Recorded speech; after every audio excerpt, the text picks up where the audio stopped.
ایک عجیب المیہ یہ ہے کہ جو راتیں آتی ہیں اللہ تبارک و تعالیٰ نے جس میں اللہ تعالیٰ اپنا خاص فضل و کرم نازل فرماتے ہیں، ان کا اصل مقصد ہونا چاہیے تھا کہ بندے اللہ تعالیٰ سے رجوع کریں اور عبادت میں اور دعاؤں میں یہ راتیں گزاریں، لیکن شیطان جو ہے وہ کبھی یہ پسند نہیں کرتا کہ مسلمان صحیح راستے پر چلیں،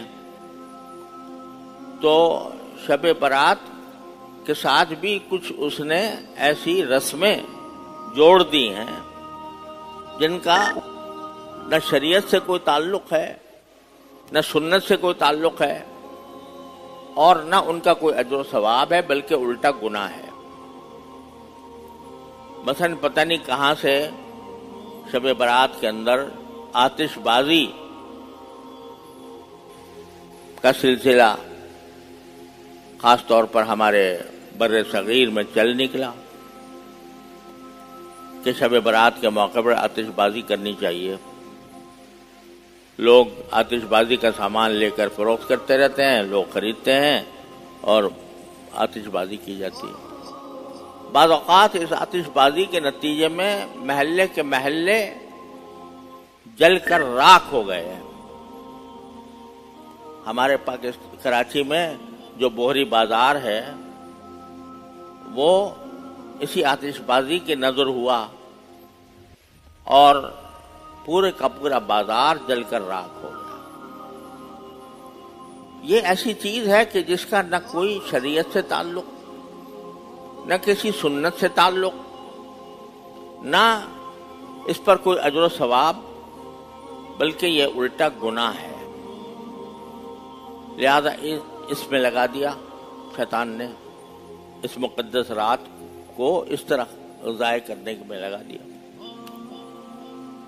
ایک اور رسم وہ حلوہ بنانے کی ہے، حلوہ پکا کر سارے دنیا میں تقسیم کرو۔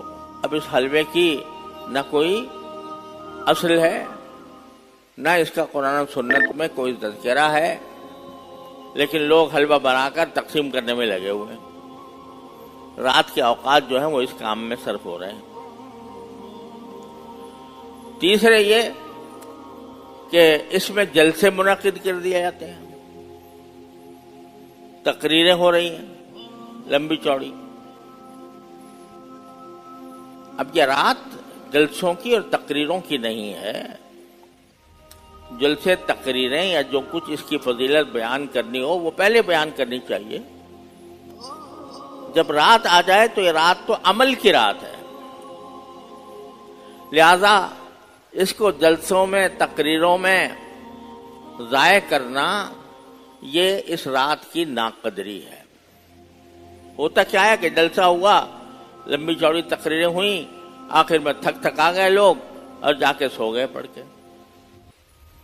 تو نہ اس رات کی کوئی فضیلت حاصل کرنے کا موقع ملا، نہ اس میں باری تعالیٰ کی رحمتیں متوجہ کرنے کا کوئی اہتمام ہوا، اور رات یوں ہی گزر گئی۔